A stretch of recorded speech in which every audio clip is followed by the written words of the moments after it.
Shuncha aytadilar, havoga ergashishlik, ya'ni inson o'zini ra'yiga, o'zini fikriga ergashishlik haqiqatdan to'sadi. Ammo ko'p narsalarni orzu qilishlik, tulul amal, orzu umidi uzun bo'lishligi, orzu umidi ko'p bo'lishligi oxiratni unutadi, oxiratni esidan chiqartiradi. Ya'ni uy qurishim kerak, mashina olishim kerak, tijorat qilishim kerak deb shunaqa dunyoviy rejalarni ko'paytirib tashlaversa, oxirat esdan chiqarib ketadi. Oxiratga ishlashga vaqt qolmaydi, ibodatga vaqt qolmaydi. Shunday bo'lmaslik kerak. Ozgina dunyoviy o'zini nasibasidan ozgina foydalanib, ozgina ishlab, o'zini, oila bola chaqasini yetarli darajada boqib, ortiqcha berilib ketmaslik kerak va har kuni bir necha soat o'zini Alloh bilan bo'lgan o'rtasini isloh qilib, Alloh bilan o'zining o'rtasini isloh qilib, doim ibodat, iltijo qilib turishga vaqt ajratish kerak har kuni. Bo'lmasa odam dunyoga berilib ketadi. Alloh o'z gunohlarimizni kechirsin. Ala va inna ad-dunya qad tarahhalat mudbiratan. Ala va inna al-akhirata qad tarahhalat muqbilatan. Ey ogoh bo'linglar, dunyo orqaga qarab ketyapti, oxirat bostirib kelyapti. Oxirat oz tarafga qarab kelyapti. Va likulli wahidatin minhuma banun. Har biri uchun, har shu ikkalasidan har biri uchun avlodi bor. Oxirat avlodlari bor, dunyo avlodi bor. Ya'ni dunyoga berilgan odamlar ham bo'ladi, oxiratga berilgan, oxirat uchun amal qiladigan odamlar ham bo'ladi. Takunu min abna'il akhirah. Bas sizlar shu oxirat uchun harakat qiladigan avlod bo'linglar. Oxirat uchun yashaydigan avlod bo'linglar. Va la takunu min abna'id dunya. Dunyo avlodidan bo'lmanglar. Dunyoga berilib, dunyo uchun yashaydigan avlod bo'lmanglar. Fa innal yawma 'amalun va la hisab. Chunki bugun amal qilish kuni. Bugun amal qilish kuni va la hisab. Hisob yo'q bugun. Hech kim sizni hisob kitob qilmaydi.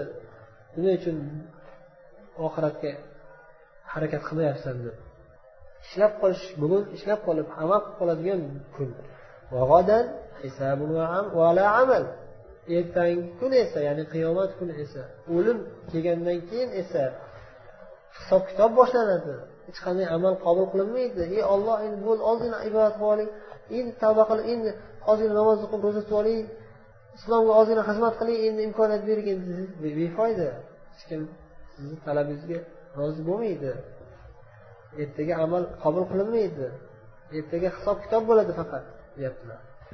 وعن رجل من بني شيبان أن علي بن أبي طالب رضي الله عنه خطب فقال الحمد لله أحمده وأستعينه وأؤمن به وأتوكل عليه وأشهد أن لا إله إلا الله وحده لا شريك له وأن محمدا عبده ورسوله أرسله بالهدى ودين الحق ليزيح به علتكم وليوقظ به غفلتكم واعلموا أنكم ميتون ومبعوثون من بعد الموت وموقفون على أعمالكم ومجزيون بها.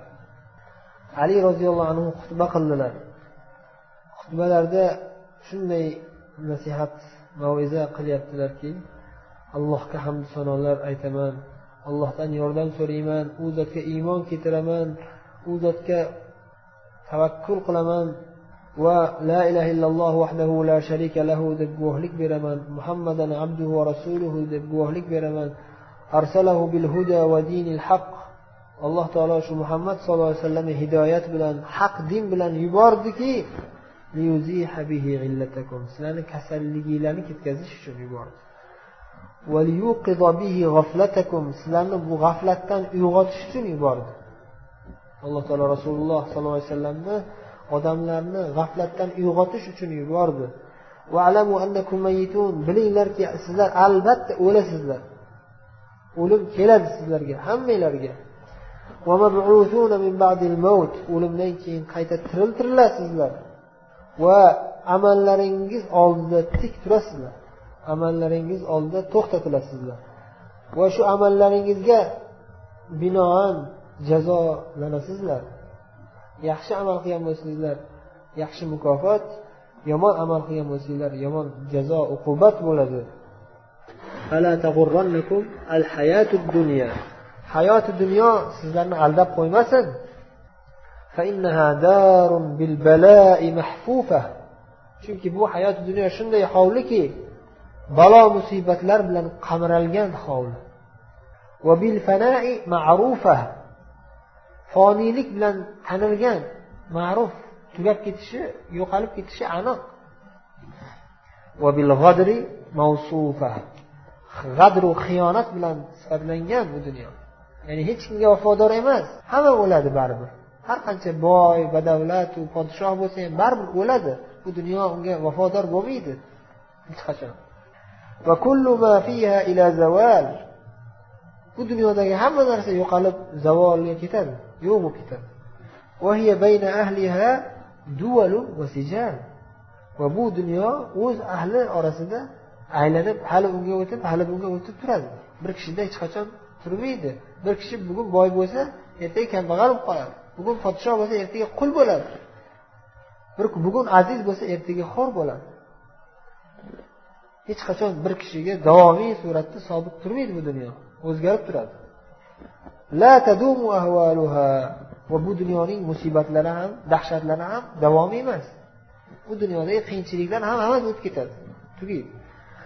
Walan yaslama min sharriha nuzzaluha. Bu dunyoga tushganlardan hech qaysi bir inson ham, na inson, na jinlar bu dunyoning yomonligidan salomat qoladi. Bu dunyoning yomonligiga hamma mubtalo bo'ladi. Bayna ahluha minha fi rakha'in wa surur, idahum minha fi bala'in wa ghurur. Shu dunyo ahli bir vaqt keyinchilikda, xursandchilikda bo'lib turishganda bir mahal to'satdan ularning boshiga musibat tushib, shu dunyoni xiyonatiga tushib aldanishadi baribir. Dunyoga berilganlar bugun dunyoni keyinchiligi bilan, boyligi bilan xursand bo'lib, maza qilib yashayotganlar ertaga boshiga baribir musibat tushadi. Ketadi bu dunyoda. Ahvalun muxtalifa. Har xil holatlar uchraydi bu dunyoda. Va taratun mutasarrifa. O'zgarib turadigan ahvollar. Bu ham shu gohida u tarafga o'tadi, gohida bu tarafga o'tadi. Al-ayshu fiha mazmum. Bu dunyoda yashash uchun kelish, bu dunyoda shu dunyoda yashayman deb yurish mazmum, qoralanadi. War-rakha'u fiha la yadum. Va bu dunyodagi kengchilik davomiy emas aslo deyaptilar yana. Va innama ahluha fiha aghrad mustahdafa tarbiyihim bisihamiha va taqsimuhum bihimamiha. Bu dunyo ahli bu dunyoda ular nishonga olinadigan nishondirlar. Ya'ni dunyo o'z o'qlari bilan o'sha odamlarga qarab otadi. Ovlaydi dunyo o'sha odamlar va ularni o'zining musibatlari bilan, olovlari bilan sindiradi. Kullun hatfuhu fiha maqdur. Mana shu dunyoda hamma odamlar o'lib ketishligi maqdur. Qadarda yozib qo'yilgan, bitib qo'yilgan. Hech kim qochib qutula olmaydi. Va hazluhu fiha mawfur. Va shu dunyodagi unga beriladigan nasiba saqlab albatta bo'ladi. O'sha kimga qancha nasiba beriladigan bo'lsa, o'sha narsa yozib qo'yilgan. Kamaymaydi ham, ko'paymaydi ham.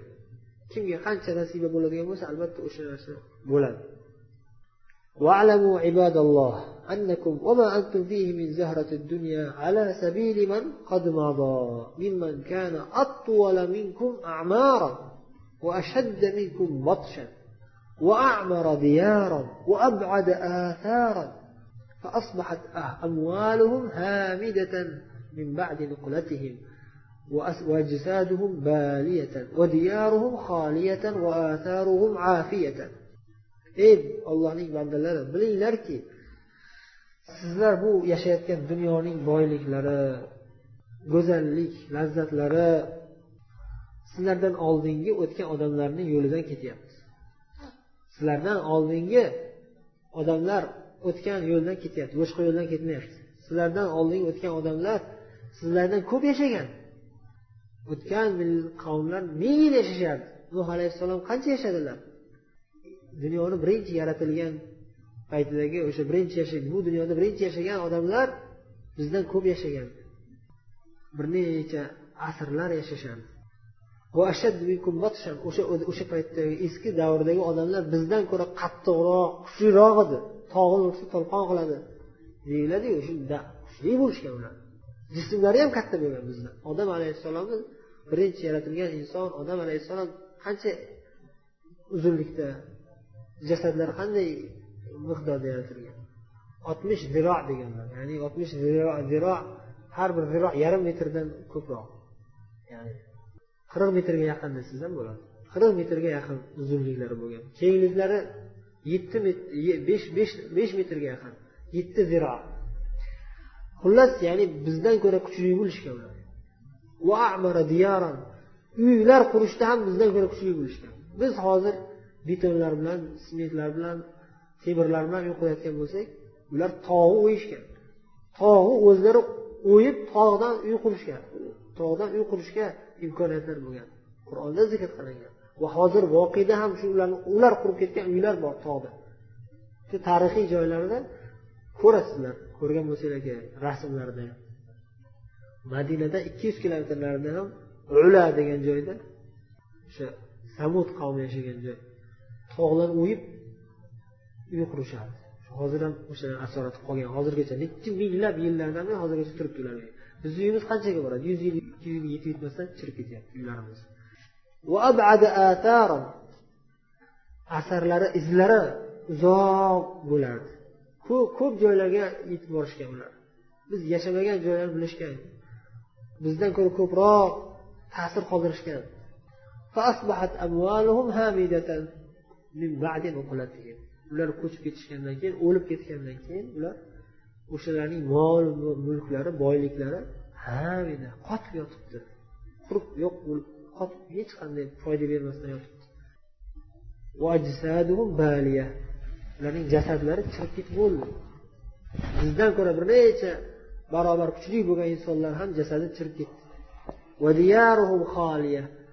Ularning vatanlari, diyorlari ham quruq, hech kim yashamaydigan huvillab yotibdi, bo'sh. Va atharuhum afiya. Ular qoldirib ketgan izlari ham yo'qolib ketyapti. فاستبدلوا بالقصور المشيدة والنمارق الممهدة الصخور والأحجار في القبور التي قد بني على الخراب فناؤها وشيد بالتراب بناؤها. ular shu dunyoda hashamatli qasrlarni qurib va yumshoq ko'rpa yostiqlar tikib maza qilib yashashgandan keyin shunday qasrlar va shunday buyuk tayyor ko'rpachalarning o'rniga toshlar va tuproqlardan bo'lgan qabrlarga kirib ketishdi, almashdi. Shunday qurib ketgan qasrlarning o'rniga ularga qabrlar keldi. Qabrlarga kirib ketishdi. U qabrlar qanday? Qabrlarning qurilishi xarobga bino bo'lgan, ya'ni xaroba joy. Va shu yida bitturobi binauha. Qabrlarning binosi tuproqdan bo'lgan. Ya'ni shunday katta qasrlarni qurib, oxir baribir o'shalar qabrga kirib ketishdi. Famahalluha muqtarib va sakinuha muqtarib. Shu qabrni joyi yaqinlashib kelyapti. Hammamiz shu qabrga kiramiz. Qabrga joylanishlik juda ham yaqin. Hamma baribir qabrga tushadi, joylashadi shu qabrga. Hech kim qochib qololmaydi. Hamma o'ladi, qabrga joylashadi. Va sakinuha muqtarib. Shu qabrga tushib, qabrda yashaydiganlar g'arib, bechora, g'arib, g'urbatda, dahshatda yotadi. Hech kim ularga qarab yordam bera olmaydi. Bayna ahli imoratin muhishin. U qabristonda yashayotganlar, o'sha qabriston ahli ham qo'rqinchli ahl. Va ahli mahallatin mutashag'ilin. Bu qabrdagi, bu mahalladagi qabristonning mahalla deyapti. Shu mahalladagi qabriston mahallasidagilar hammasi o'zi bilan o'zi ovora.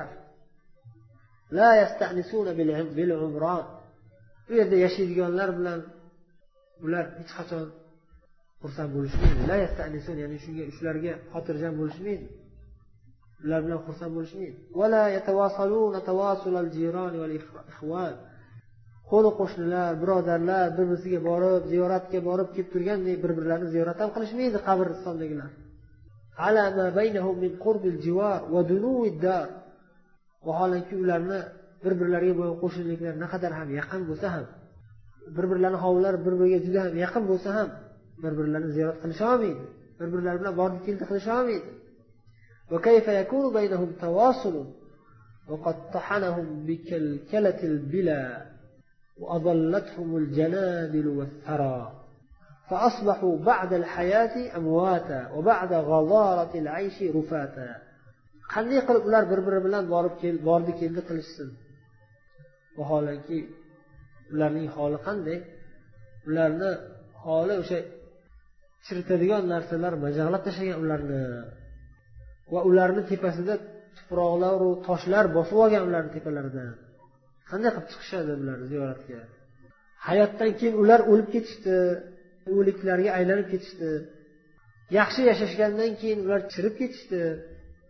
Fuj'a bihimul ahbab, suyukli qarindosh urug'lari, suyukli do'stlari ularni o'limi bilan musibatga tushdi, dahshatga tushdi. Va sakanu turab, tuproqda yashaydigan bo'lishdi. Va da'alu falaysa lahum iyab, o'sha yerga qarorgoh bo'lib qolishdi o'sha yerda. Falaysa lahum iyab, qaytib kelishmaydi endi. Hayhat hayhat, endi kech bo'ldi. Va min waraihim barzakhun ila yawmi yub'athun deb qo'ygan Alloh taolo. Insonlar o'ladilar, o'lganlardan keyin ularning orqalaridan barzax hayoti bor. Ila yawmi yub'athun, qayta tirilgunlarga qadar ular o'sha barzax, shu hayotda qolishadi. Qabr ostida hayotul barzaxda qolishadi qiyomatgacha.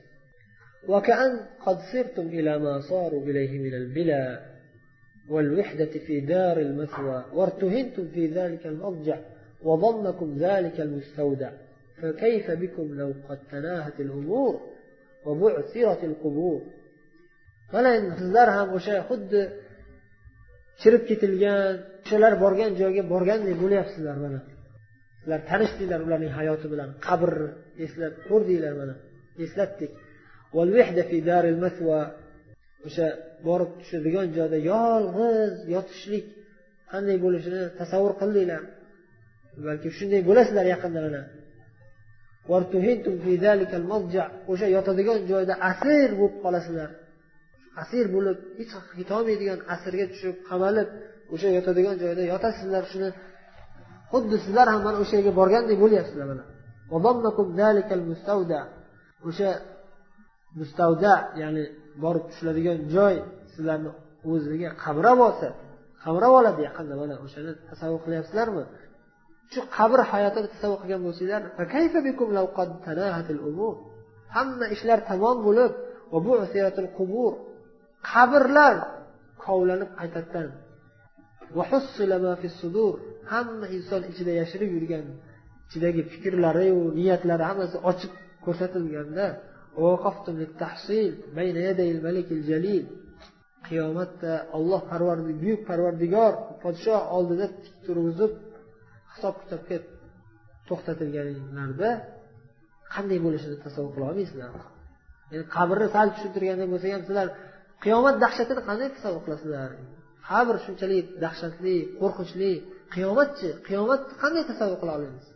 Qiyomatda o'sha qabrlardan qayta tirilib chiqarilganda odamlar va odamlar ichidagi bekitib yurgan, yashab yurgan niyatlari ham ochib tashalganda, Parvardigorning oldiga tik turg'izilib hisob kitob qilinganda, fatoratil qulub, qalblar uchib, hayqirib, qo'rqib ketadi. Li ishfaqiha min salifiz zunub, o'tgan davrda dunyoda qilgan gunohlaridan qattiq qo'rqqanligidan yuraklar titrab ketadi. Va hutikat ankumul hujub wal astar, sizlardan pardalar va to'siqlar hammasi yirtilib ochib tashaladi. Va zaharat minkumul uyub wal asrar, sizlardan hamma aybu sirlaringlar, maxfiy tutib yurgan, bekitib yurgan narsalar, aybu nuqsoninglar ochiq oydin bo'lib qoladi. Hunalika, ana shu paytda, ana shu joyda tujza kullu nafsin bima kasabat, har bir jonivor shu dunyoda qilgan ishlari bilan jazolanadi. Alloh azza va jalla yaqul ليجزي الذين أساءوا بما عملوا ويجزي الذين أحسنوا بالحسنى. yomonlik qilganlarni o'zini qilgan ishiga yarasha jazolashi uchun va yaxshilik qilganlarni yaxshilik bilan mukofotlashi uchun deb aytayapti Alloh. Va yana aytadi: ووضع الكتاب فترى المجرمين مشفقين مما فيه ويقولون يا ويلتنا ما لهذا الكتاب لا يغادر صغيرة ولا كبيرة إلا أحصاها ووجدوا ما عملوا حاضرا ولا يظلم ربك أحدا. kitob qo'yildi, ochildi, ko'rsatildi. Har bir insonning nomai a'moli kitobi ko'rsatib ochilib o'qiladi. Fataral mujrimin, ana shunda mujrimlarni, jinoyatchilarni ko'rasiz. Qanday holda? Mushfiqina mimma fi, bu kitobda yozilgan narsalardan qattiq qo'rqib turgan holatlarni ko'rasiz. Va yana aytadilarki, qo'rqib, titrab mujrimlar, jinoyatchilar aytishadiki: "Ya vaylatana, ey holimizga voy bo'lsin endi. Ma li hadal kitab, bu kitob namuncha kichkina-yu katta narsalarni ham hech narsani qoldirmasdan hammasini hisob-kitob qilib yozib qo'yibdi. Va wajadu ma amilu hadira, qilgan ishlarini hozir holatda topishadi. O'sha kitobda hammasi yozilgan. Wala yadlimu robbuka ahada, Parvardigoringiz hech kimga zulm qilmaydi. Alloh taolo جعلنا الله وإياكم عاملين بكتابه متبعين لأوليائه حتى يحلنا وإياكم دار المقامة من فضله إنه حميد مجيد. deb xutbalarni tamom qiladi. Alloh taolo hammamizni, bizni ham sizlarni ham o'zining kitobiga amal qiluvchilardan qilsin. Alloh taoloning do'stlari yo'lidan yuradigan, do'stlariga ergashib yuradigan insonlardan qilsin. To hammamizni o'zining fazl va karami bilan boqiy hayotda yashaydigan jannat hovlisiga kirgizsin. O'sha yerga tushirsin hammamizni deb duo qilib xutbalarni tugatib, innahu hamidun majid, albatta Alloh taolo hamid, barcha maqtovlarga ega bo'lgan zot, majid, eng buyuk zot deb xutbalarni tamom qildilar. Yana bu yerda boshqa hikmatli so'zlarini va nasihatlarini keltirilgan. Inshaalloh balki ertaga keyingi darsda o'qirmiz. Subhanakallohumma va bihamdik, ashhadu an la ilaha illa anta, astaghfiruka va atubu ilayk.